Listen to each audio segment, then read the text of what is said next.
এই জীবন যদি গঠন করতে চান, জান্নাতের বাগান যদি কবরটা বানাতে চান, এমন একটা জীবন গঠন করতে হবে আপনি মরবেন কাঁদবে ভুবন। দেখেন নাই আপনারা? দেখেন নাই? মানুষ মারা গেলে ভুবন কাঁদে, দেখেছেন কি? কাক দেখছেন বলেন তো দেখি? হ্যাঁ, বলতে ভয় পান কি আপনারা? নামটা বলতে ভয় পাচ্ছেন? দেলোয়ার হোসেন সাইদি ইন্তিকাল করেছে, সারা পৃথিবীর মানুষ পাগল, চোখের পানি ফেলেছে। কথা ঠিক না ঠিক বলে?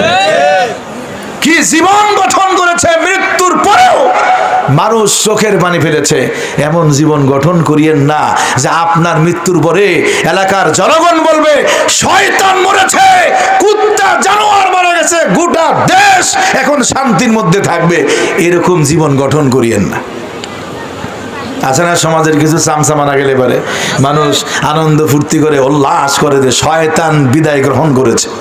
সমাজের লোক এখন কি থাকবে? ভালো থাকবে। বলে কি বলে না? বলে।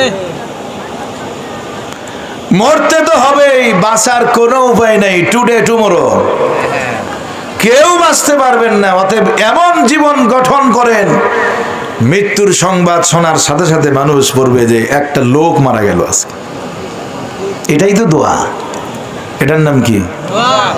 আপনার মৃত্যুর খবর শোনার পরে চোখ দিয়ে পানি ফেলবে, এটাই তো দোয়া জান্নাতে যাওয়ার জন্য। নাকি হাত তুলে মোনাজাত করা লাগবে আবার? ওটাই তো দোয়া। আর যদি ওই দোয়া করে যে শয়তান মরছে আজকে, শুনলাম অমুক শয়তান নাকি মারা গেছে, এরকম বলেন না? কথা বলেন না কেন? যে অমুক শয়তান বলে মরছে আজকে শুনলাম, যাক সমাজের লোক এখন একটু শান্তিতে ঘুমাবে। এই শয়তানের অত্যাচারে গোটা এলাকার লোক অশান্তি ভোগ করেছে, এটাই তার জাহান্নামে যাওয়ার জন্য যথেষ্ট।